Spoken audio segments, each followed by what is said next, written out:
Bismillahirrahmanirrahim. Al-bab tsaminu fi rahmati bil makhluqi. Bab yang ke-8 menjelaskan tentang kasih sayang terhadap makhluk. Siapa saja, ke siapa saja dan ke apa saja. Qala sallallahu alaihi wasallam, ar-rahimuna yarhamuhumur rahmanu irhamu man fil ardi yarhamkum man fis samai. Akhrajahu Abu Dawud wal Baihaqi. Rasulullah sallallahu alaihi wasallam berkata, ar-rahimuna yarhamuhumur rahman. Orang yang kasih sayang,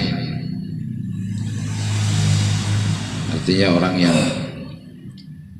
mengasihi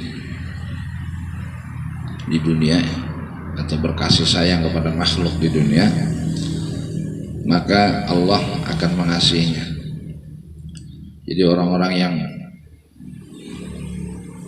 bersifat kasih sayang di dunia, maka Allah akan menyayanginya. Irhamu man fil ardi,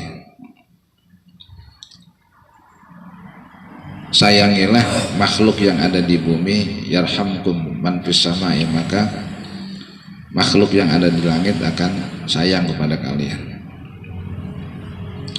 Hadis ini ditakhrij oleh Abu Dawud dan Imam Al-Baihaqi. Qila, dikatakan, anna rajulan min Bani Israil kana fajiran musrifan ala nafsihi lima irtakaba minal fawahish.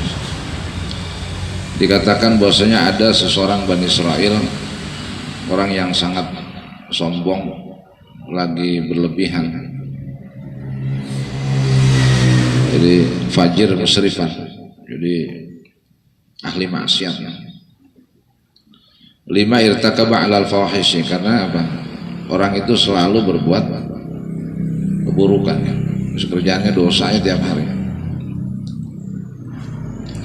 Orang Bani Israil. Nah, pada suatu hari fa'ata fi masirnya ala bi'rin, pada suatu hari dia berjalan menuju sumur. Fa'idzan kalbun yalhasu minal atshi faraqqa lahu wa rasalahu fanazala fil birri wa nasa'a khuffahu wa saqal kalba wa arwahu. Nah, ketika dia menuju ke sumur, dia melihat ada seekor anjing yang sedang menjulurkan lidahnya karena kehausan, karena sangat haus sekali. Nah, ketika melihat seekor anjing yang kehausan itu, dia kasihan, faraqah, dia kasihan terhadap anjing tadi. Akhirnya apa? Dia turun ke sumur itu, dia lepas sepatunya, kemudian dia ambil air dengan sepatunya tadi, dan dia minumi anjing itu. Wa arwahu, kemudian sampai anjing itu terasa segar. Jadi ya normal, setelah minum anjing itu segar kembali. Fa syakarallahu azza wa jalla sun'ahu wa ghafara lahu. Allah menerima syukurnya orang itu, orang Bani Israil itu. Rasa syukurnya karena dia telah mengasihi atau menyayangi seekor anjing yang sedang kehausan itu.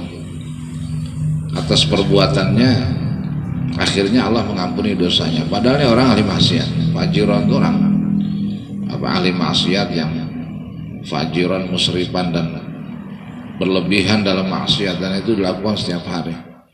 Nah, orang yang ahli maksiat saja ketika menolong makhluk Allah yang berupa anjing, ya. Anjing itu kan ya dalam Islam kan binatang yang najis, apa dijauhi. Bisa ngerepotin lah cara fikih.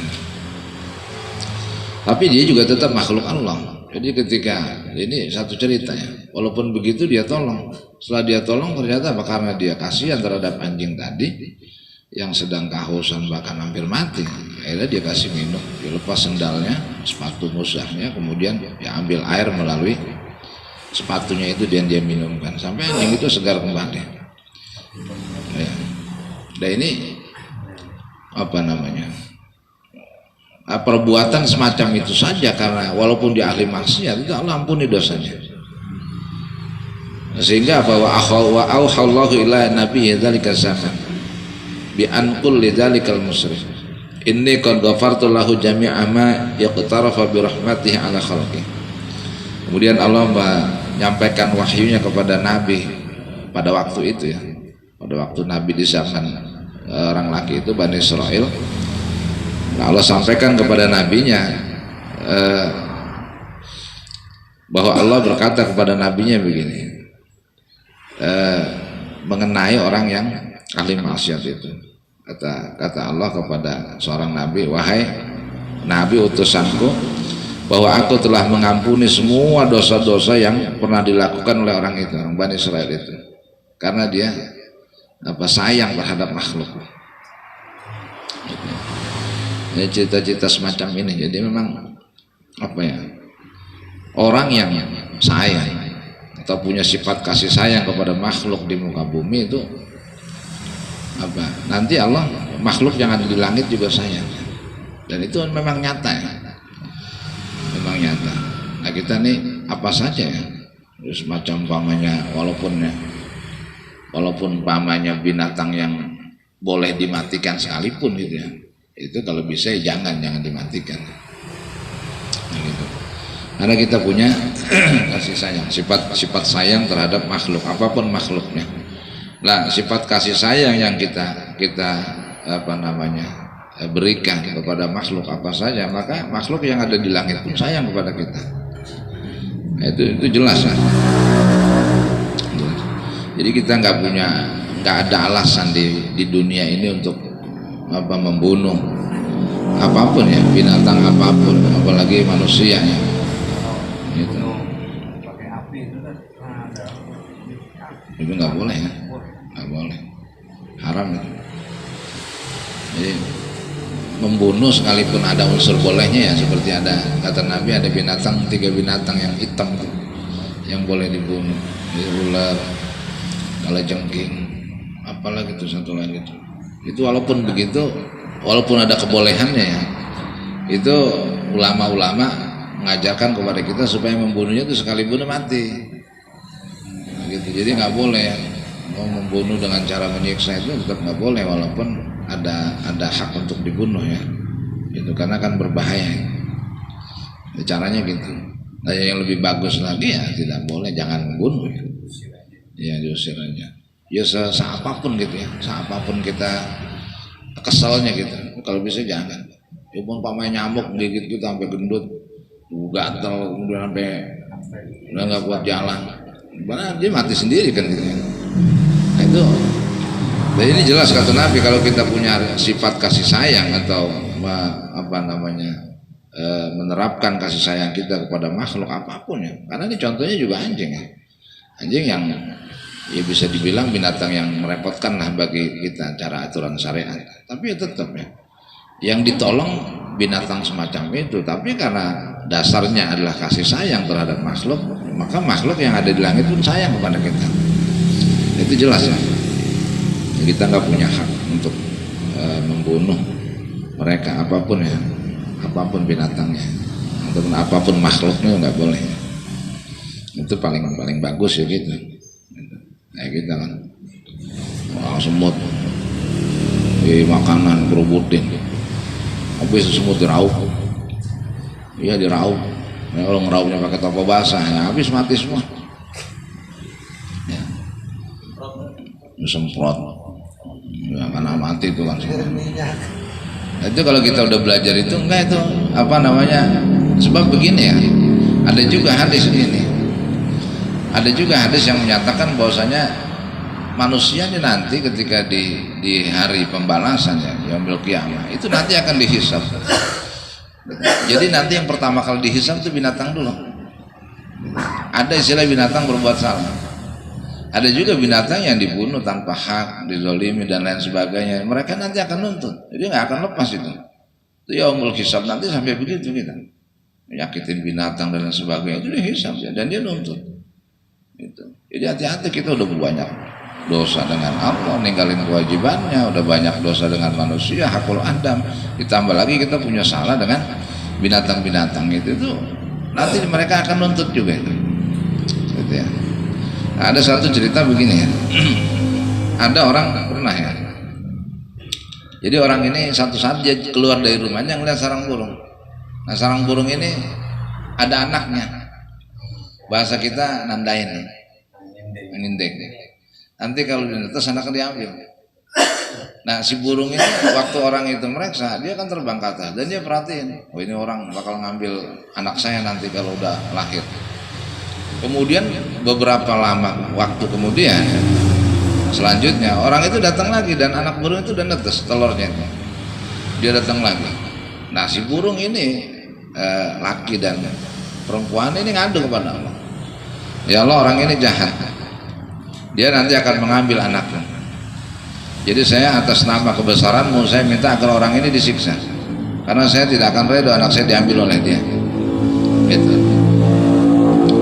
Nah benar itu waktu dia pertama kali nandain telur ini akan netes, telur burung ini, itu dia udah berpikir bahkan nanti akan balik lagi kalau udah netes. Dan ternyata di lain kesempatan setelah telur burung itu netes, benar orang itu datang lagi dan dia ngambil, dia diambil. Akhirnya orang tuanya kan dia mau marah mau apa kan diam aja kalau binatang. Ya nggak mungkin kan ya, teman dia protes dan dia janji sama Allah. Kata Allah, ya nanti janjimu akan saya penuhi. Saya akan siksa orang ini.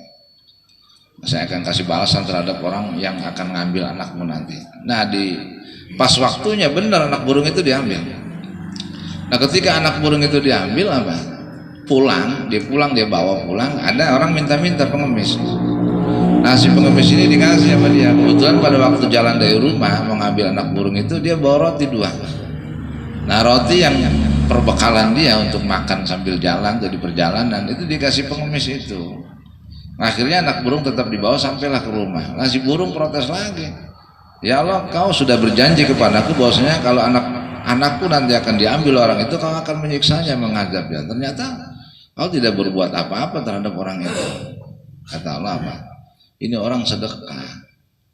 Gitu. Dia sedekah, ada pengemis datang kepadanya, kemudian roti yang akan dia makan itu dikasih orang itu. Jadi saya nggak bisa menyiksa orang yang sudah bersedekah. Ya, akan salah satu faedah sedekah lah tatfaul bala. Sedekah itu bisa nolak bala. Akhirnya apa? Ya nggak jadi siksa itu ditimpakan kepada orang itu. Ya, jadi ada cerita semacam ini. Siapa di antara kita yang pernah nyakitin binatang banyak sedekah daripada tadi tuntut di sana. Iya. Karena dia akan nuntut. Hisab itu udah diambil kiamat binatang dulu, binatang, jin semuanya baru manusia. Itu ada itu. Gitu ya. Ketentuannya gitu. Binatang, dulu api, nanti jin, manusia dan barang semuanya ada hisabnya. Jadi nggak ada yang terlewat sedikit pun nggak ada. Semuanya bakal dihisab hari perhitungan. Nggak ada yang terlepas di antara manusia yang ada di bumi ini. Jadi semuanya bakal kena hisab. Gitu. Nah kita pikirin itu ya. Gitu. Makanya mulai sekarang jangan berani-berani semut diinjak. Di jalan kudu hati-hati. Gitu ya. Nah ini cerita orang Bani Israel ini diambil dari kitab Majalis Susaniyah. Gitu. Jadi ya begitu, ternyata orang banyak dosa saja ketika dia punya sifat kasih sayang dia berikan kepada seekor anjing pun yang sedang kehausan, ini menjadikan wasilah dosa-dosanya diampuni. Kemudian rawa Ibnu Asakir fi tarikhihi an ba'di ashabi Shibli. Ibnu Asakir telah meriwayatkan di dalam kitab tarikhnya tentang sebagian santri-santrinya atau murid-muridnya Imam Shibli. Qala berkata Ibnu Asakir. Ibnu Asakir berkata ra'aitu Asyibli fin naumi ba'da mautihi. Jadi Ibnu Asakir ngarang kitab tentang sejarah murid-muridnya Imam Shibli. Nah satu hari Ibnu Asakir ini bermimpi setelah wafatnya Imam Shibli. Lah dalam mimpi itu Ibnu Asakir bertanya, fakultu kata Ibnu Asakir dalam mimpinya aku bertanya lahu kepada Imam Shibli. Kata beliau nanya ma fa'alallahu bika, apa yang Allah perbuat kepadamu? Allah berkata Imam Shibli auqafani baina yadayhi al-karimataini. Allah telah menempatkan saya di sisinya dalam 2 kemuliaan. Jadi ya surga lah jatahnya. Itu. Nah kemudian Allah berkata, masih cerita Imam Shibli dalam mimpinya si Ibnu Asakir. Waqala kemudian Allah berkata, ya Abu Bakrin, ya Abu Bakrin, wahai Abu Bakar, maksudnya Shibli. Wahai Imam Shibli, wahai Shibli, atadri bimadza ghafartu laka. Ya Allah dialog ceritanya Imam Shibli. Nah, saya dikasih tempat yang mulia di sisi Allah di antara dua kemuliaan. Tapi sebelum saya dikasih di situ, ditempatkan yang baik bagus itu, Allah bertanya dulu kepada saya, wahai Shibli, tahukah kamu dengan sebab apa aku mengampuni dosa-dosa? Fakultu, maka aku berkata, kata Imam Shibli, aku menjawab pertanyaan Allah bisolihi amali, ya Allah, kau ampuni dosaku lantaran amal kebaikanku. Allah berkata, Allah lah, bukan itu. Aku ampuni dosamu bukan lantaran amal kebaikanmu. Fakultu, kemudian aku berkata, kata Imam Shibli, oh kalau begitu bi ikhlasi fi ubudiyati, kau ampuni dosaku disebabkan karena aku ikhlas ibadah kepada engkau. Faqala, maka Allah menjawab, lah bukan itu. Fakultu, kemudian aku berkata, kata Imam Shibli, bi haji wa shaumi wa sholati, kau ampuni dosaku sebab aku berhaji, puasa dan melakukan sholat. Allah berkata, Allah, lam aghfir laka bidzalik, aku tidak mengampuni dosamu sebab itu semua. Bukan karena hajimu, bukan karena sholatmu, bukan karena puasamu, aku ampuni dosamu. Fakultu, kemudian aku berkata, kata Imam Shibli, bi hijrati ila sholihina wa bi idamati asfari wa talabil ulumi. Oh kalau begitu sebab aku hijrah kepada orang-orang yang soleh, kemudian aku melanggengi perjalananku kepada apa? Mencari ilmu. Aku datang belajar kepada orang-orang soleh dan aku selalu belajar mengambil ilmu-ilmu pengetahuan. Faqala, maka berkata Allah, lah bukan itu, aku ampuni dosamu. Wah, Imam Shibli bingung, semua amal kebaikannya semua sudah disebutin, tapi bukan itu semua.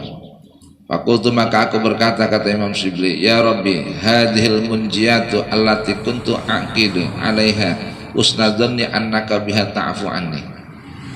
Wahai Tuhanku, keselamatan yang aku yang aku yakini atasnya bahwa aku telah berhusnudzon kepada engkau, bahwasanya engkau akan mengampuni dosa-dosaku. Gitu. Kalau begitu kau ampuni dosaku lantaran apa? Karena aku berhusnudzon kepadamu, wahai Allah, kata Imam Shibli. Allah berkata, Allah, kullu hadhihi lam aghfiru laka biha. Wahai Shibli, semua itu bukan menjadikan aku telah mengampuni dosamu. Fakultu, maka aku berkata, kata Imam Shibli, ilahi fabimadza, wahai Tuhanku, lalu dengan apa kau ampuni dosa-dosaku selama ini? Allah berkata, Allah, atadzakkaru hina kunta tamshi ala darbi Baghdad. Wahai Shibli, apakah kau masih ingat ketika engkau berjalan menuju apa? Menuju Baghdad. Masih ingatkah kau ketika kau berjalan pergi menuju negara Baghdad, kota Baghdad? Fawajadta khiratan saghiratan qad ad'afaha al-baradu. Kemudian kau mendapati seekor anak kucing yang kedinginan. Wahiyat tanzawi ila jidari min syiddatil bardi wasalji. Kemudian anak kucing itu ngempet mojok di pinggir tembok supaya anget karena saking dinginnya, cuaca yang dingin dan ya es itu saking dingin, hujan salju. Fa akhadtaha rahmatan laha fa adkhaltaha fi farwin kana alaika wiqayatan laha min alamil bardi. Kemudian kau ambil anak kucing itu karena kau sayang kepadanya, dan kau masukkan anak kucing itu ke dalam jubahmu untuk kau jaga dari dari dinginnya malam, dinginnya cuaca. Imam Shibli diingatkan oleh Allah, apa kau masih ingat kejadian itu? Fakultu, maka aku berkata, kata Imam Shibli, na'am, ya Allah, benar itu. Kata, saya pernah begitu dulu waktu masuk ke kota Baghdad. Allah berkata, Allah birahmatika tilkal hirati rahimtuka. Kata Allah, sebab kasih sayangmu terhadap anak kucing yang kedinginan itulah menjadikan sebab aku sayang kepadamu. Gitu. Jadi sepele banget sebetulnya. Ya. Jadi kita tuh jangan punya anggapan-anggapan sholat malam, puasa sunnah, puasa Ramadan, kemudian apa berbuat amal sedekah dengan nilai yang besar itu sehingga amal-amal kita diterima. Nah, amal diterima itu kecil-kecil. Lalu kata Mbah Mun, jangan remehkan amal-amal yang kecil, karena bisa jadi kau masuk surga lantaran amal itu. Yang kecil tuh biasanya ikhlas. Ya, jadi gitu ya. Sama Sayyidina Umar masuk surga bukan karena apa? Bukan karena zuhudnya, bukan karena adilnya jadi pemimpin, bukan karena nyelamatin burung emprit yang dibuat main sama bocah. Bocah biasa burung emprit yang dijual-jual tuh. Kalau kayak kita mah di sini disepuh-sepuh, taruh itu tuh tali, ntar diterbang ditarik, kan itu nyeksa burung itu. Ya. Di sini kan ada, zaman dari nomor udah ada, cuman bukan tukang dagang, memang anak yang namanya anak kecil main burung ya wajar di mana aja dari zaman dulu udah ada. Tapi karena rahmatnya gitu, karena sama ini ar-rahimuna yarhamukumullah, sama hadisnya juga itu. Artinya apa? Sayyidina Umar itu sayang, gitu. Punya apa? Sayang kasihan dengan burung itu sehingga Sayyidina Umar apa? Umar paranen tuh anak, ya gulam, wahai bocah, burungmu nih kalau saya bayarin 5 dinar mau nggak? Mau. Ya duit lumayan buat beli permen kan pada waktu itu. Nah, permennya model apa nih gitu. Akhirnya kasih 5 dinar. Jadi dia mau tuh dibayar 5 dinar, kemudian apa? Burungnya diambil, Sayyidina Umar dilepas. Ternyata sama Sayyidina Umar suka masuk surga gara-gara itu diampuni dosanya. Kan kecil padahal luar biasa. Sayyidina Umar sekali sholat khatam Quran. Sekali sholat khatam Quran, saking kuatnya. Ya, coba itu. Tapi ternyata apa yang menjadikan dosanya diampuni ya itu perkara burung itu, karena beliau apa sayang kasihan dengan burung itu kemudian dilepaskan. Nah, kita nih jadi pelajaran ya. Kita kan sering anak kita mainin anak kucing cekek kepalanya banting, diseret, dientek. Banyak itu. Kita orang tuh diem aja salah ya. Anak kecil nggak ada dosanya, dia nggak ngerti ya, karena dia nggak tahu sehingga dia berbuat itu. Lah kita yang ngerti, masa kejadian mainan anak-anak sampai mati, ada yang sampai mati itu, burung-burung itu. Iya kalau pokoknya kalau kondangan kalau burung emprit ada yang disepuh-sepuh, beli tuh anak kita, yang nggak bisa ngempanin apa, nggak dirawat akhirnya mati, dosa ya. Ya bisa jadi sama. Gitu. Karena kan bahasanya gitu, tasarruful walad ala waladiha. Tasarrufnya anak itu ada pada orang tuanya. Artinya apa? Dia mau beli apa-apa itu kewajiban orang tua. Ya termasuk dia merusak harta orang, itu nanti domannya orang tua ya. Iya, jadi dia ke orang tua kita nih jatuhnya. Nah kita ngambil barang orang ya ganti. Ini yang sering saya omongin gitu ya. Sering kita karena kita anggap perkara anak kecil, jadi apa? Barang orang diambil, orangnya nangis. Ya udah aja begitu dianggap, ya namanya juga anak-anak. Ya anak-anak tapi barang orang diambil. Apalagi sampai merusak barang orang, rumah orang, kaca orang dipecahin. Itu ganti. Domannya orang tua itu wajibnya. Gitu ya. Ya termasuk ini ya. Lebaran anak kecil dapat persenan. Itu rezekinya. Data sorupnya walad jadi walad dia. Tasarrufnya anak ada pada kedua orang tuanya. Makanya begitu lebaran anaknya dapat persenan, ya duitnya memang bapaknya, mamanya, gitu ya. Tapi orang sekarang protes gitu, itu mana ya, dihitungin tiap hari. Tapi kita jadi orang tua biar bijak juga ya, karena memang rezekinya dia itu. Walaupun tasarrufnya ada pada kita, bijak juga. Umpamanya dia dapat persenan 500 ya, anggap 500. Dia mau beli apa yang mainan yang bermanfaat harga 500 ya keluarin. Begitu hak dia kok, gitu. Ya, tapi tinggal lihat-lihat manfaat apa enggak yang diminta itu aja. Jangan mentang-mentang tasarruful walad ala waladiha.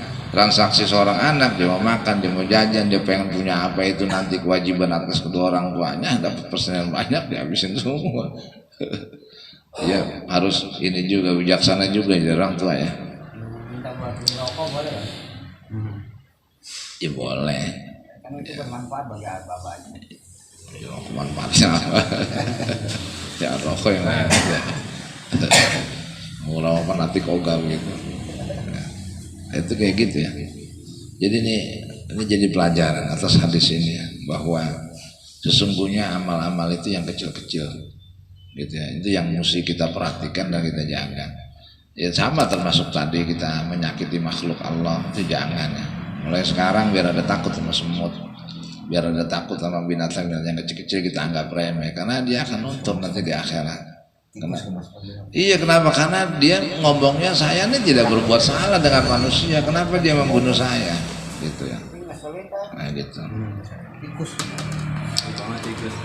Apalagi tikus.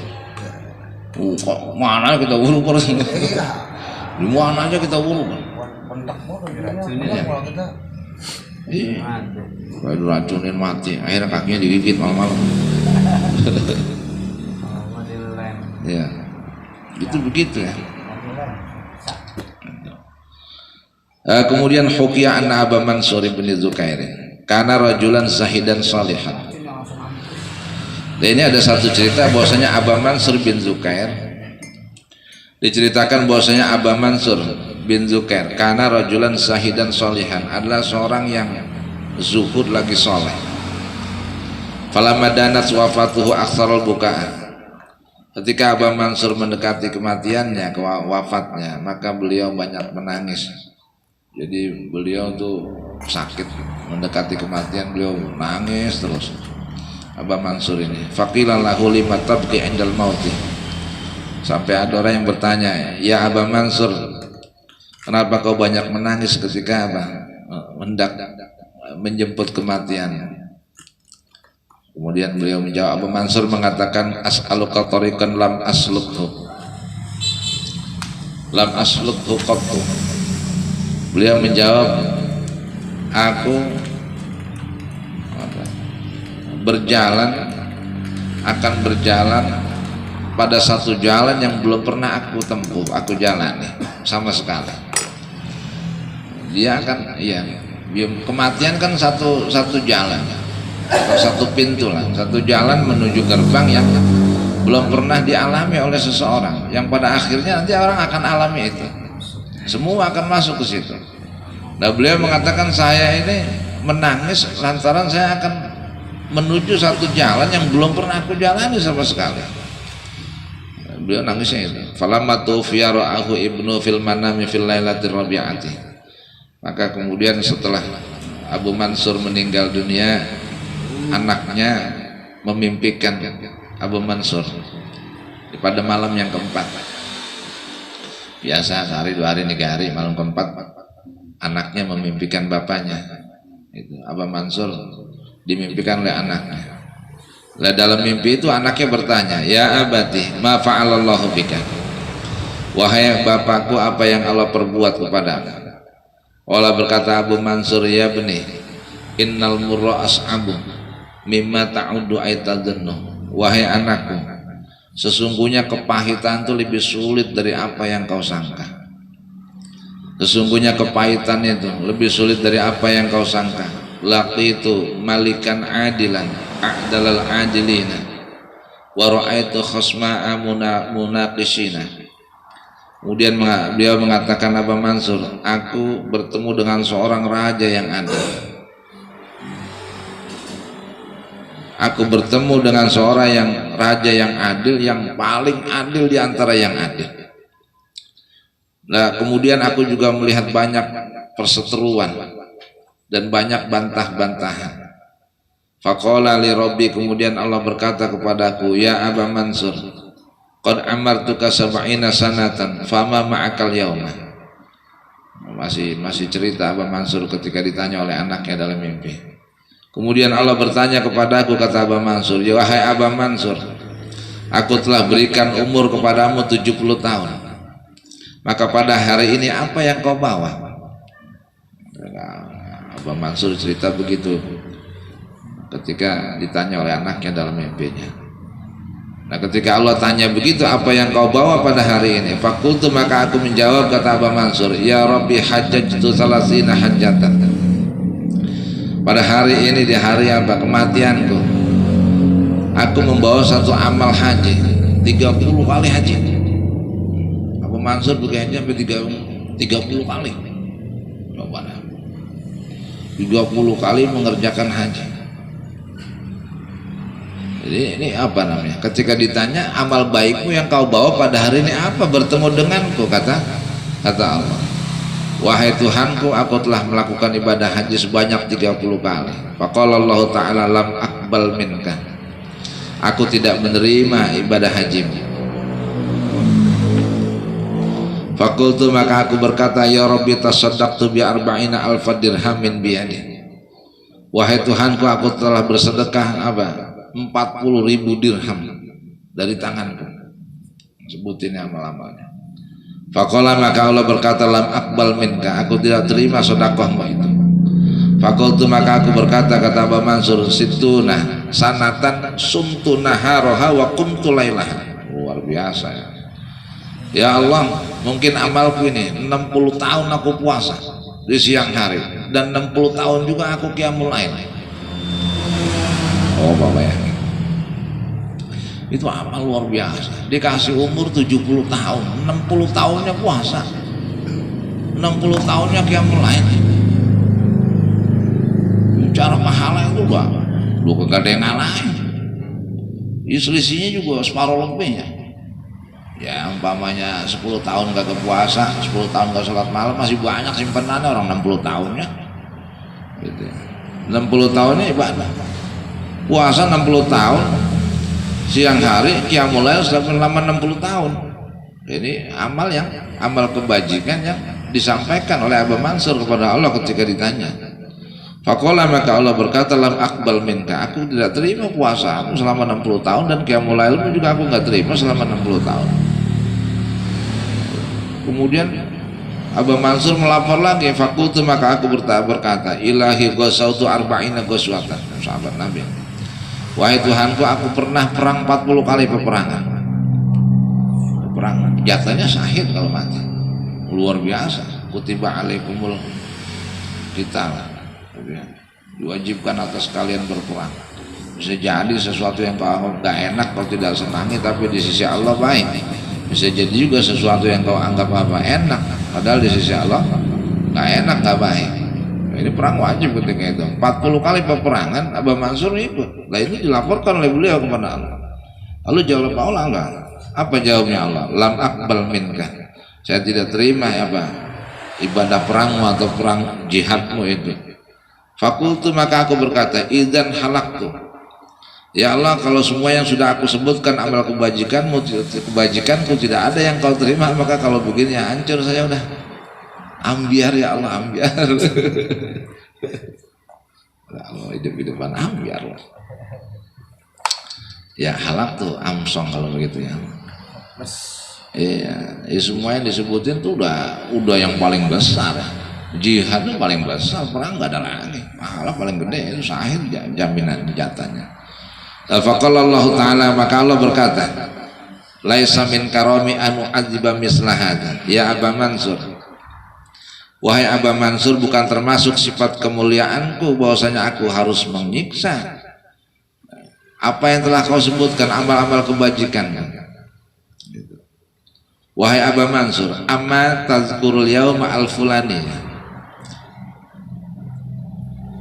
nahaital madarata anit tariqi kaila ya'sur biha muslimun. Wahai Aba Mansur, masih ingatkah engkau di hari ini, di daerah ini, pada hari ini, di tempat ini gitu. Jadi Aba Mansur diingatkan oleh Allah, apakah kau masih ingat ketika kau berada di hari ini, di tempat ini? Nahaital madarata anit tariqi, pada waktu itu kau memindahkan lumpur di jalanan. Ada lumpur di jalanan, kau bersihkan. Kaila ya'sur biha muslimun, supaya orang muslim tidak terpeleset ketika jalan lewat situ karena ada lumpur itu. La fa inni qad rahimtuka bidzalik, maka ketahuilah wahai Aba Mansur, sesungguhnya aku cinta kepadamu sebab kau berbuat itu.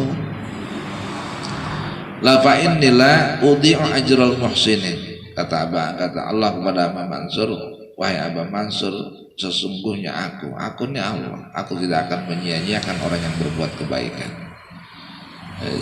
Sepele, sepele. Jadi padahal di hadis Nabi pun yang namanya watumitul adza anit thariqi shadaqatun.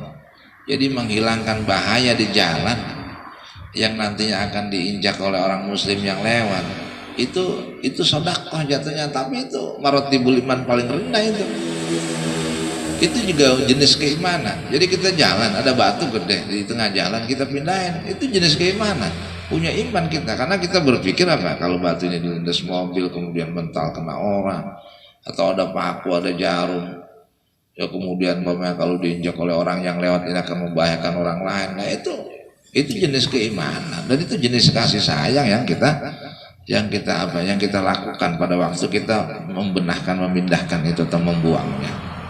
Tetap jenis apa, termasuk jenis keimanan, tapi ukuran paling rendah.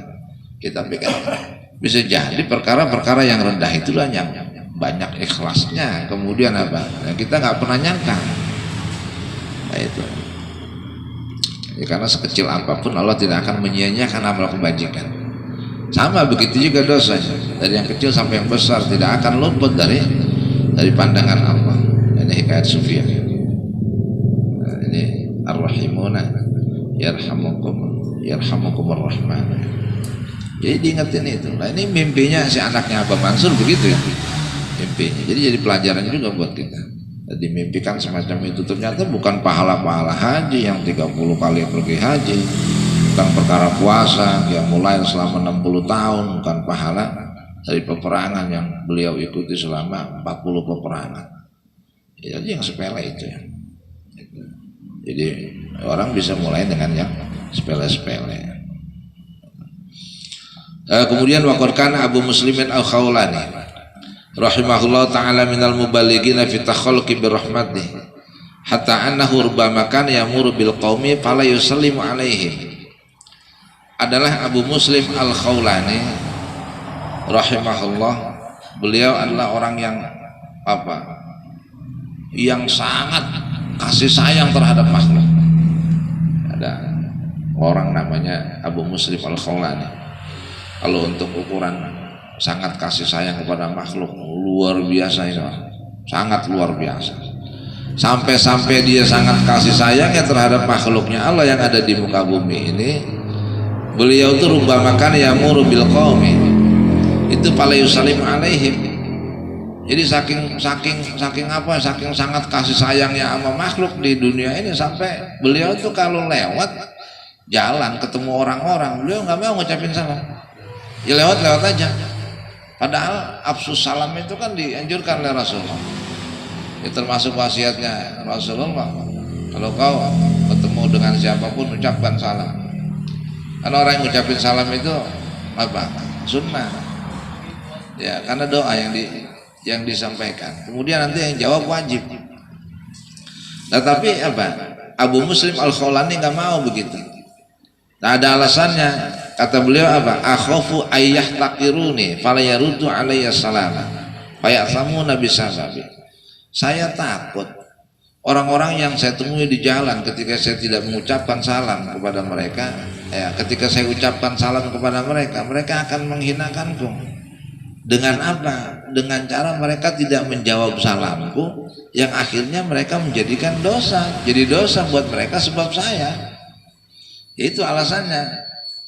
Ucapin salam hukumnya sunnah, jawab salam hukumnya wajib. Kalau saya ngucapin salam sama orang tiba-tiba mereka nggak jawab salam, kan dia dosa. Saya mikir itunya. Oleh karenanya saya kalau jalan jarang ngucapin salam. Saya lewat depan orang lewat aja. Saking takut nggak dijawab. Gitu. Nah, iya. Assalamualaikum, diam aja, dosa. Gitu. Jadi yang ngucapin salam, dan ya sebaik-baik orang yang ngucapin salam duluan. Karena Rasulullah itu begitu. Ketemu orang tua yang ngucapin salam, ketemu anak kecil juga Rasulullah ngucapin salam. Assalamualaikum, assalamualaikum, assalamualaikum. Salam, ngucapin salam. Kemana aja ngucapin salam. Itu ketemu di jalan, ketemu di mana ngucapin salam. Memang disuruh itu. Itu. Nah tapi pandangan Abu Muslim Al-Khawlani ini beda. Saya khawatir kalau saya ngucapin salam nanti mereka nggak jawab salam saya, menjadikan sebab mereka berdosa. Makanya saya kalau jalan ketemu orang nggak pernah ngucapin salam. Dia punya pandangan lain gitu ya. Itu pernah terjadi juga gitu. Ini diambil dari kitab Tanbihul Mukhtar ini. Kemudian wakana Salim bin Abil Ju'li rahimahullahu taala yaqulu. Dan adalah Salim bin Abil Ju'li bin Abi al-Ju'li rahimahullahu taala. Salim bin Abil Ju'li yaqulu pernah berkata, balaghana anna Rasulullah sallallahu alaihi wasallam, telah sampai berita kepada kami bahwasanya Rasulullah jalasa yauman fi dhilli. Rasulullah pernah satu hari pernah duduk di bawah, ya ngadem ya, di bawah satu pohon atau satu kandang yang ngaup bahasa kita ngaup gitu, duduk beliau di situ ngaup. Lah sementara karena Rasulullah sama sahabat yang lain wa ashabuhu radhiyallahu anhum fi syamsi. Lah sementara para sahabat-sahabat yang lain tuh ya di luar, artinya enggak di bawah ayoman itu. Ya enggak keademan. Jadi di terik matahari. Nah, akhirnya apa? Melihat kejadian itu panasala Jibril alaihi salatu wassalam, turun kemudian malaikat Jibril alaihi salatu wassalam. Faqala, maka Jibril berkata, ya Muhammad tajlisu fi dhilli wa ashabuka fi syamsi. Wahai Muhammad, kau duduk di bawah pengayam, tempat yang adem. Nah, sementara para sahabatmu ada di tempat yang panas. Tegur malaikat Jibril. Ayatabahu sallallahu alaihi wasallam ala dzalika tasri'an li ummati. Artinya apa? Malaikat Jibril itu menegur Rasulullah sallallahu alaihi wasallam demikian itu untuk tasri'an li ummati. Jadi sebagai apa? Sebagai syariat untuk umatnya. Saya tegur begini untuk syariat, pembelajaran nanti terhadap umatmu. Bahwasanya apa? Jadi pemimpin jangan begitu. Iya, walaupun pantas ya. Sekelas Nabi pantas. Umpamanya orang disuruh ente aja sini tempat ada biar aneh dulu, nggak mau. Sahabat juga tawarin begitu, nggak mau ya.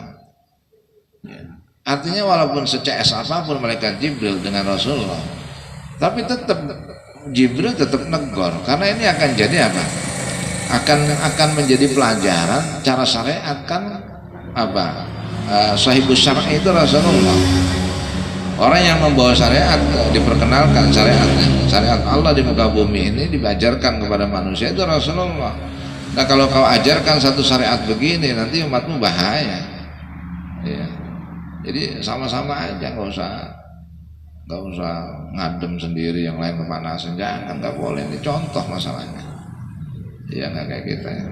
Walaupun itu pantas ya, walaupun itu pantas saja, cuman Jibril tetap negor. Jangan begitu ya, jadi pemimpin jangan begitu, nggak boleh. Makan besok khutbah di jalan aja biar tahu panas. Ya masjidnya dirubah.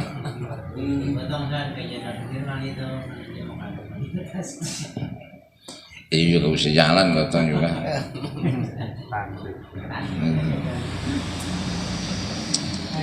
Iya artinya teguran langsung dari Jibril. Jibril ya dari Allah. Jadi pemimpin jangan begitu, gitu ya. Ya merakyat lah, sama-sama. Padahal Nabi sering sama-sama. Nabi tuh kalau nyontoin ngomong apapun tuh nyontoin, nggak sekedar nyuruh dan ngomong, kan Nabi nyontoin. Karena itu benar bakal jadi syariatnya. Itu ditegurnya begitu. Contoh umpamanya di zaman Rasul itu kan perempuan hina, sehingga ada ayat turun wala taqtulu apa auladakum bi khasyati imlaq. Kata Allah, jangan kau bunuh anak-anak perempuanmu itu lantaran kau takut kehinaan. Dulu orang anggapannya hina punya anak perempuan, ya nggak bisa kerja, dia nggak bisa perang, dia nggak bisa berbuat apa-apa. Jadi apa image-nya dulu begitu, sehingga bahkan Sayyidina Umar pun pernah bunuh anak perempuannya. Nah hal-hal ini, adat-adat semacam ini, kepercayaan yang salah menurut agama itu Rasulullah ditegur, sehingga apa Rasulullah tuh rubah cara-cara orang jahilnya itu. Dengan cara apa mereka? Rasulullah mengajarkan tentang membebaskan budak perempuan, kemudian sampai Rasulullah sendiri juga contohkan ketika apa ngelamar ya, bawa duit kepada Siti Aisyah, itu diangkat derajatnya perempuan. Dengan cara apa? Beliau berikan apa 500 dirham, itu mas kawinnya. Ini supaya terangkat perempuan. 500 dirham itu berapa? Ya. 1 dirham itu keping emas logam. Itu saya pernah baca itu sekitar sekitar 5 gram sampai 10 gram. 1 kepingnya beratnya. 50 gram kalau ya. Kalau 10 gram. 10 gram. 50. Iya. 50 keping itu. Enggak, dia 500 dirham. 500. Ini miliaran itu. 500 dirham, 1 dirhamnya 5 gram. 5 gram atau 10 gram. Nah kalau kita rupiahkan berapa 1 gramnya? Itu ada yang hitung 2 miliaran itu sampai 3 miliaran. Kira-kira begitu. Ini saking apa? Lah perbuatan Rasulullah ini nanti akan dicatat oleh para sahabat. Tapi itu bagaimana Rasulullah mengangkat harkat derajat para perempuan ketika itu memang ditindas, dihinakan. Karena apa? Yaitu karena apa? Pandangan-pandangan mereka yang mengatakan bahwa saya perempuan tuh, orang punya anak perempuan tuh mendapat kehinaan karena dia nggak bisa berbuat apa-apa. Nah, mitos-mitos kepercayaan semacam itu dibongkar oleh Rasulullah dengan cara ini perempuan dimuliakan dengan cara saya aja bawa duit mau Siti Aisyah itu 500 dirham. 500 dirham keping emas. Dan 1 dirhamnya sekitar 5 gram atau 10 gram. Ada yang pernah juga saya baca, tapi dia emasnya enggak 24 18 ya. Ada yang ngomong begitu. Ya 18 sekarang. Tapi emas Arab cakep. Sampai sekarang pun beda dia. Beda, merahnya beda. Merahnya kayak dandang gitu. Enggak emas. Iya, merahnya begitu. Kayak kalau beli di sana orang kita demen-demen kalau umroh. Merahnya luar biasa cakep. Sampai sekarang begitu. Nah, gitu. Biarlah aku lah. Bagus jadi punya nilai bagus. Kuat masalahnya kuat. Kayak Liong zaman dulu. Ini nenek-nenek punya emas Liong zaman dulu. Itu toko Liong demen banget bayar karena dia harganya bagus. Itu beda sama yang sekarang. Sekarang tuh orang pegangan mobil kopa aja, ambil pegangan, punya cincin mas bengkok.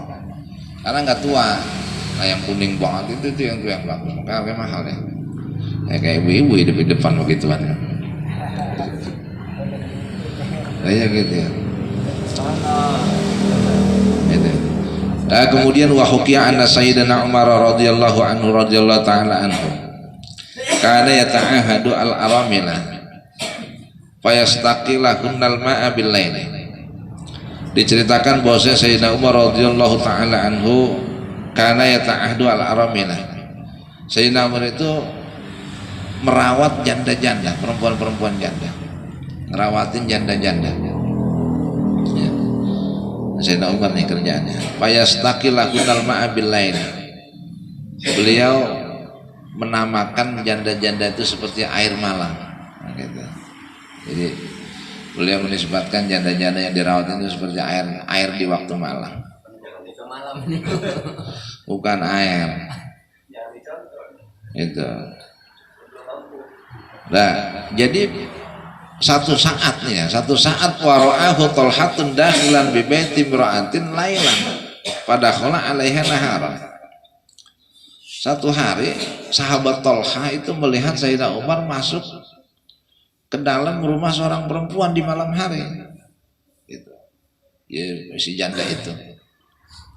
Malam-malam Talha ini merhatiin. Sahabat Talha salah satu termasuk sahabat Nabi yang aslinya orang Yahudi masuk Islam. Sahabat Talha itu dulu bininya 10. Kemudian setelah masuk Islam oleh Nabi, kata Nabi ceraikan yang 6, ambil yang 4.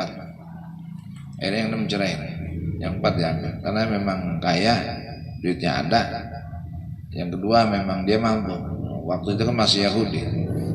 Ya sahabat Nabi yang Yahudi ya Talha ini. Itu.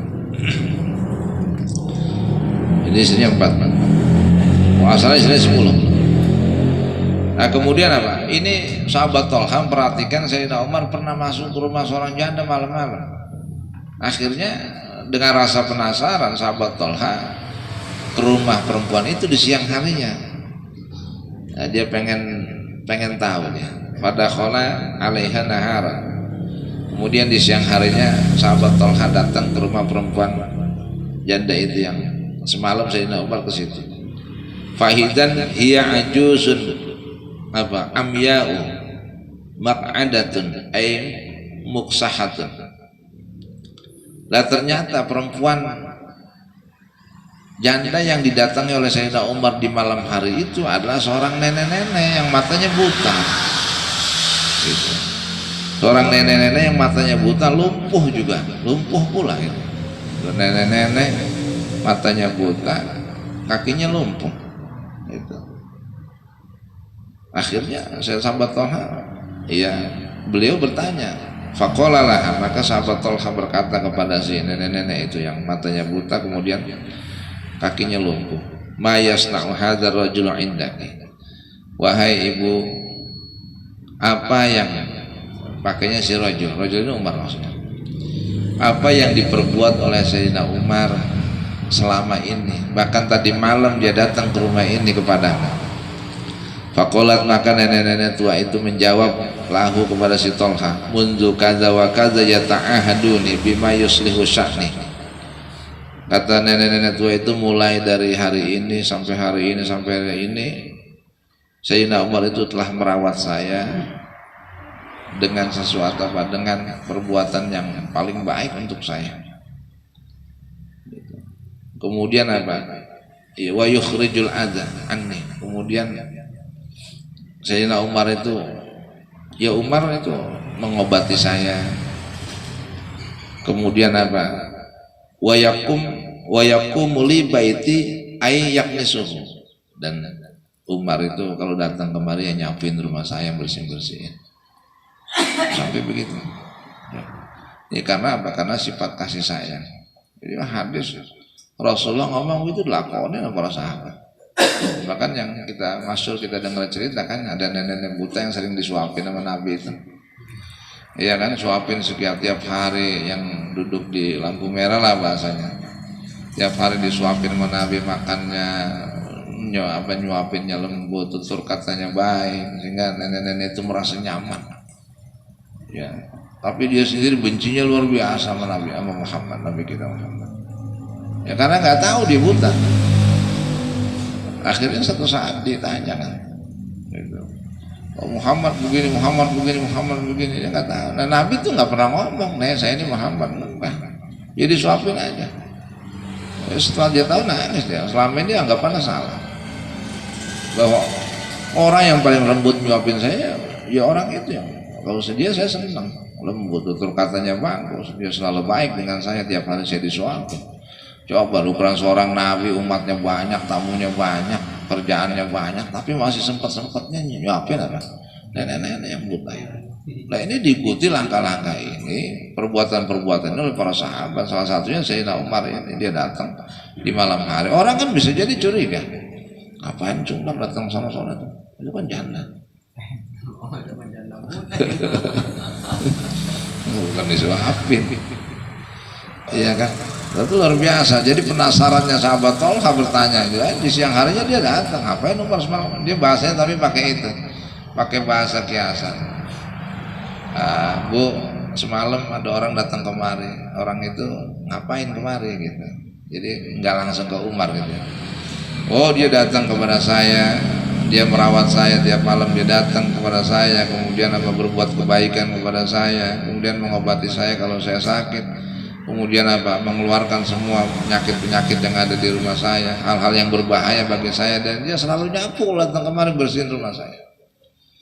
Kita boro-boronya, begini kita ngomong, ngapain maksud lo? Yang mau lo? Dia hilang, orang udah nenek-nenek sih, ya kali ada-adain aja romannya. Orang lu alot begitu lagu apa, lu ngamalin hadis Nabi kok mah, mengeluhnya ganjenan, nenek-nenek dicemburuin. Iya kan, kita kan kadang-kadang gini. Siapa tahu jematin warisannya. Iya kalau kita nih begini, Orang lapar belum makan aja kadang-kadang kita nggak tahu. Ya apalagi nenek-nenek sekitar kita gitu ya. Ya ada apa, insya Allah. Ada orang yang disia-siain sama anaknya, orang tua itu. Sampai begitu gitu. Ya. Jadi bahasa kita ngurusin orang. Warganya urusin agak rapi-rapi, banyak kurang, ngapain ngurusin orang? Nafsu segitunya. Orang Rasulullah begitu ngajarinnya. Jadi itu ajaran Rasulullah jauh, kita jauh banget tuh sampai ke situ-situ gitu, jauh. Ya. Tuh, artinya apa Rasul? Orang yang benci banget sama dia, nenek-nenek aja mesti disuapin. Ya karena dia nggak tahu gitu ya. Sekarang ada orang buta, kakinya lumpuh, nenek-nenek. Kan nggak ada yang ngurusin, itu coba dah.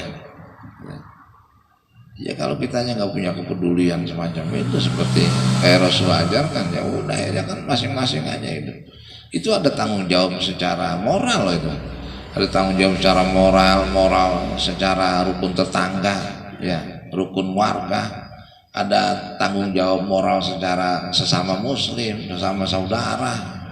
Ya, itu moral itu kalau kita acuh itu nanti juga bisa jadi pertanyaan di akhirat. Kalau senang punya duit bisa makan bersama keluargamu, kalau sementara tetanggamu, saudaramu sesama semuslim, walaupun dia bukan saudara sekandungmu, dia kelaparan, buta, lumpuh, nggak bisa ngapa-ngapain, nengok nggak pernah. Kepekaan kita nggak ada. Betul ada nanti begitu, ada satu hadis begitu ya. Ibadah pergi umroh, pergi haji, pakai biaya jauh-jauh. Sekian hari sementara apa ada nggak punya sifat kepekaan gitu, kepekaan sosial terhadap sesama, itu pahalanya dilemparin, pahala haji, pahala umroh itu luar biasa. Itu kalau diangkat ke langit itu arus saja bergetar saking gedenya, karena dua fungsinya. Umroh haji itu ibadah badaniyah maliyah juga, sholat badaniyah, puasa badaniyah, nggak ada modalnya. Tapi kalau udah umroh haji itu maliyah juga, harta juga, badan juga. Makanya begitu, saking gedenya pahalanya itu kalau diangkat sama malaikat yang bawa amal itu dilaporkan kepada Allah sampai langit ketujuh, itu harus saja bergetar. Saking gedenya. Tapi itu semuanya akan jadi sia-sia ketika kita tidak punya kepekaan sosial hidup bersama di masyarakat. Orang-orang yang miskin lapar kita nggak opening, itu bahaya ini. Gitu ya. Ini Umar gitu kan. Umar gitu. Nah, bisa nggak gitu ya? Ya bisa nggak kita begitu ngopen-ngopen gitu? Kita kan ngopen-ngopen orang kalau pikiran kita lagi senang doang. Iya. Pikiran lagi senang, pikiran lagi enak gitu. Ya pikiran kita lagi enak, pikiran keluarga juga lagi pada enak, bisa kita ngopenin orang begitu. Ambil jalan juga naik motor, kata orang Madon, bang tuh jangan kasih duit siapa tuh anak kecil dalam kamera gitu bagi duit, lagi enak. Iya, kalau juda yang ngomong berapa juga kita bagi kan gitu ya. Coba lagi lagi enak. Angel. Angel. Nah iya. Yang tahlil itu melin. Wah gue ini belum pulang. Tahlil emang kemana? Tahlil dulu. Tahlil. Iya. Aneh kan? Memang makhluk aneh perempuan itu. Bini aneh bilang ini.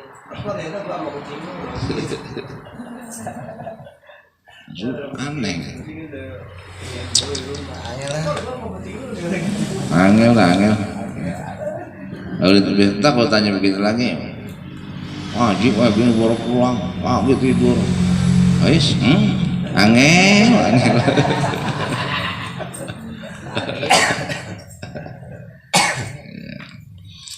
Wa hukiya an Sayyidi Ma'ruf al-Karhi rahimahullah. Diceritakan tentang Ma'ruf al-Karhi rahimahullah, annahu kana qa'idan ala syati'id dajlati famara alaihi jama'atun fi zawraqin ay markabin saghir. Diceritakan tentang Sayyid Ma'ruf al-Karhi rahimahullah. Syekh Ma'ruf al-Karhi ini termasuk ulama atau ya ulama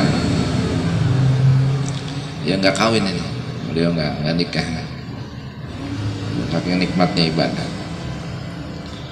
Jadi Syekh Makhruf Al-Karhi ini satu hari pernah duduk di pinggir kali ya. Lagi duduk di pinggir kali, tiba-tiba marra alaihi jama'atun fi zawrakin ay markabin sagirin. Tiba-tiba ada perahu kecil yang membawa beberapa orang. Jadi ada perahu kecil lewat dengan di perahu itu ada beberapa orang. Nah, orang yang di atas perahu itu wahum yashrabunal khamra wa yaghnuna ma'adhar bil autan. Jadi mereka lagi minuman, mereka lagi minum. Terus pokoknya anggur, dah minum anggur. Kalau senang-senang di atas perahu di pinggir kali naik perahu gitu, perahu kecil sampan. Kemudian apa mereka bernyanyi-nyanyi dengan kita.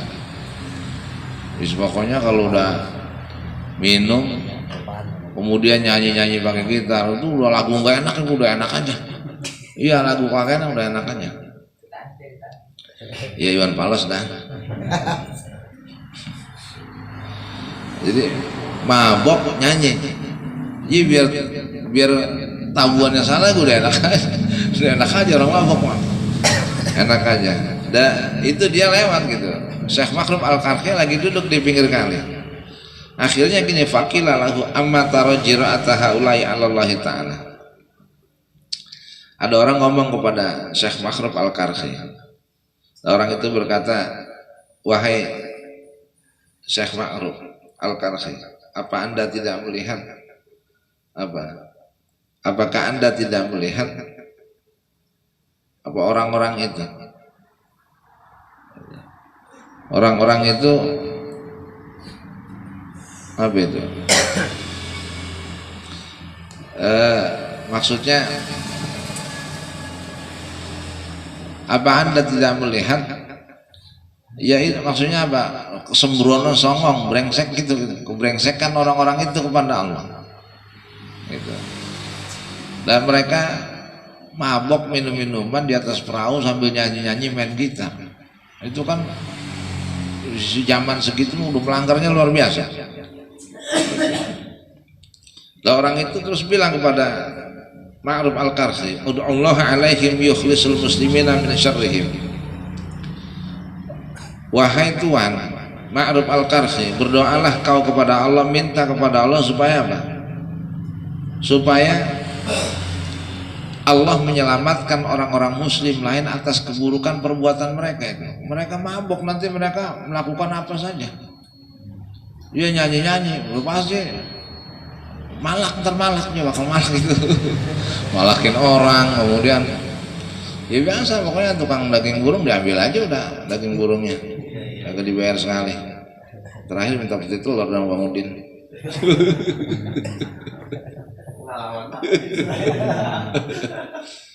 Iya, itu pasti ntar mereka akan berbuat kerusuhan dan menyakiti orang lain. Oleh karenanya saya mohon kepada engkau wahai Syekh Makhruf Al-Karhi, kau berdoa minta kepada Allah supaya orang-orang selamat dari keburukan mereka. Akhirnya farafa yadaihi, Syekh Makhruf Al-Karhi berdoa kepada Allah, diangkat kedua tangannya, kemudian beliau membaca doa, Allahumma kama farrahtahum fid dunya fafarrihhum fil akhirati. Ya Allah, sebagaimana kau jadikan kegembiraan mereka, orang-orang yang di atas perahu yang sedang mabuk dan nyanyi-nyanyian itu di dalam dunia mereka sedang gembira, maka gembirakanlah mereka nanti di akhirat. Doanya luar biasa. Maka doa celaka. Lah ini orang yang nyuruh doa. Ya Tuhan, kau doakan mereka supaya orang-orang muslim selamat dari apa? Keburukan perbuatan mereka. Didoainnya malah begitu. Ya Allah, gembirakanlah mereka yang sedang pada saat ini bergembira, mereka sedang mabuk, sedang bernyanyi-nyanyi dengan bergitar. Gembirakan mereka di dunia sebagaimana kau gembirakan nanti mereka di akhirat. Doa faqalu lahu. Orang-orang pada ngomong, gimana sih ente? Suruh doa biar kita balik perahunya nyemplung kalian dimakan ikan paus. Sa'alnaka anta du'a alaihim la anta du'a lahum. Kami meminta supaya kau doakan dia supaya apa? Bahaya tidak selamat, tenggelam kalau bisa dia di dalam kali itu, malah kau doakan manfaat buat mereka, kebaikan buat mereka. Udah gila ya. Akhirnya saya ngomong begini, faqala, maka beliau mengatakan innama yufarrihuhum fil akhirati bi taubatihi alaihim fid dunya. Saya doakan begitu supaya apa? Mereka nanti bisa bergembira, bahagia di akhirat dengan cara mereka bisa bertobat di dunia ini. Maksudnya gitu doa saya kepada mereka. Nah, wadzalika la yadurrukum, sebab kalau mereka nanti sudah bertobat, ya mereka saya tidak akan menyakitimu dengan perbuatan jelek mereka kepada kita. Akhirnya apa? Faja'a az-zawraqu fil waqti ilal barri. Akhirnya perahu yang membawa orang-orang yang bernyanyi mabuk itu sampailah ke daratan. Wa nazala ar-rijalu fi nahiyati wan nasa'i wan nisa'i fi nahiyatin. Kemudian turunlah dari perahu itu orang laki-laki dan orang-orang perempuan. Wa kharaju ilallahi, kemudian mereka keluar kepada Allah ta'ibina. Setelah mereka sampai di darat, ternyata mereka semuanya bertobat kepada Allah. Fakana minhum ubadun wa suhadun bi barakati Syekh Makhluk radhiyallahu anhu wa nafa'ana bihi. Karena mereka sampai di daratan semua mereka bertobat kepada Allah, sampai akhirnya mereka jadi ubadun, para ahli, jadi ahli ibadah, jadi ahli syukur, orang-orang syukur. Nah, ini disebabkan berkahnya doa dari Sayyid Syekh Ma'ruf Al-Karhi. Ini doanya dikabul benar. Jawaban. Orang tukang mabok nyanyi-nyanyi didoain sama ulama, sama kiai, orang syukur, orang yang dekat kepada Allah, doanya dikabul, benar mereka tobat. Bahkan yang didoain yang tukang mabok aja bisa jadi orang syukur. Luar biasa doanya. Para fa'ana bini, semoga berikan manfaat kepada kita. Luar biasa ya. Ini ya, jadi kapan-kapan waktu ya sebrengsek apapun orang, ya kelakuannya kayak apapun, maka berdoalah untuk dia yang baik-baik. Itu gitu maksudnya. Ulama-ulama kita tuh, kiai-kiai kita begitu. Ya orang kayak apa, mau pemerintah kayak mau presiden kayak mau apa kayak, enggak, doakan kebaikan. Gitu. Doain kebaikan. Jadi jangan turut menghujat. Kalau turut menghujat, jelek-jelekin orang walaupun kelakuannya jelek itu kan. Ya, contoh-contoh gini aja lah. Sekarang yang lagi viral kan si Jong Paul nih. Jong Paul kan ngomongnya udah kayak udah gak bener lah. Lagi viral. Ini banyak orang yang mengirim video ke grup-grup dan lain sebagainya dengan bahasa-bahasa yang kotor, yang sampah, apalah jambuan. Enaknya orang kita kelet. Orang mau dikelet kayak lindung. Orang enak diapain begini. Terus mana NU, mana Muhammadiyah, mana ormas, pada diam aja gitu lah. Jadi bang orang satu aja, tapi kalau ketangkep gue jadi nangisnya. Iya, akhirnya ada pernyataan permohonan maaf kemarin video langsung dari Australia. Bukan dia nggak taunya itu, jadi orang lain supaya rendah gitu. Jadi udah membuat resah komentar-komentarnya. Sampai bahkan orang Nasrani pun banyak yang resah dengan perbuatan dia. Biasa orang mau viral ya begitu. Ya dia dapat duit lah. Makin dia kejam ngomongnya. Iya, makin dia begitulah. Makin banyak followernya, makin banyak. Ya videonya juga makin banyak disetel. Di dalam seminggu kalau udah 15.000, 20 sejuta kali setel kan udah dapat duit ya. Nggak ada orang yang kebal hukum, orang Indonesia nggak ada. Cina mau apa kayak nggak ada. Negara kita negara hukum, bakal dihukum, tenang aja, nggak usah ikut menghujat. Ya, orang menghujat agama kita, menghujat nabi kita, kemudian kita turut menghujat, membalas, sama aja kita sama dia. Nah, hal-hal yang semacam ini kalau kita ikuti konteks para ulama, ajaran-ajaran ulama, kiai-kiai kita, doakan aja dia. Ya. Pokoknya beginilah, orang yang bencinya luar biasa sama kita, sama agama kita, sama nabi kita, enggak, orang begitu gampang patahnya. bahkan tobatnya cepat, bahkan lo bisa dapat hidayah. Orang tuh yang susah yang elastis, yang biasa-biasa itu yang susah, malah yang depan kita enak, belakang kita pegel, belakang itu yang susah, nggak ketebak. Yang begitu-begitu mah enggak. Sayyidina Umar kurang apa sih jadi manusia? Bencinya luar biasa sama Nabi, kedeknya kayak apa tahu, membunuh orang ya kerjaannya, siapa aja mau dia tantangin sama dia, tapi cepet. Pokoknya orang yang begitu tandanya, orang yang berani banget sama orang, nggak ada takutnya gitu, lembut hatinya. Tapi orang yang setengah berani, setengah takut, lah ini kadang-kadang. Ya, pokoknya orang kalau kebuatan berani sama apa aja, sama siapa aja, itu jadi penjahat. Itu taubatnya bener, jadi ustaz, jadi kiai. Coba lihat, mau jadi perampok, mau jadi preman, tapi yang setengah preman, setengah perampok, enggak, besar kagak. Bener banget juga kagak, bener juga masih nyolong. Itu yang begitu, yang setengah-setengah. Itulah, iya rata-rata, karena orang begitu mah los-losan. Iya los-losan orang begitu. Gitu. Jadi ya kalau udah balik ya balik benar. Karena kenyang, udah kenyang gitu Pak. Iya, udah kenyang. Nah kalau yang setengah-setengah nggak kenyang-kenyang. Kayak kita nih, nggak kenyang-kenyang. Iya ngaji mula, dosa masih mau. Itu masalahnya. Ya jadi sambal jadinya ya. Makanin pedas tapi enak. Tapi mau pada jontor bibir tapi masih pengen makan aja. Berhenti sekarang, besok kita makan lagi. Kayak kita begini. Al-babu tasyum fil kasbi.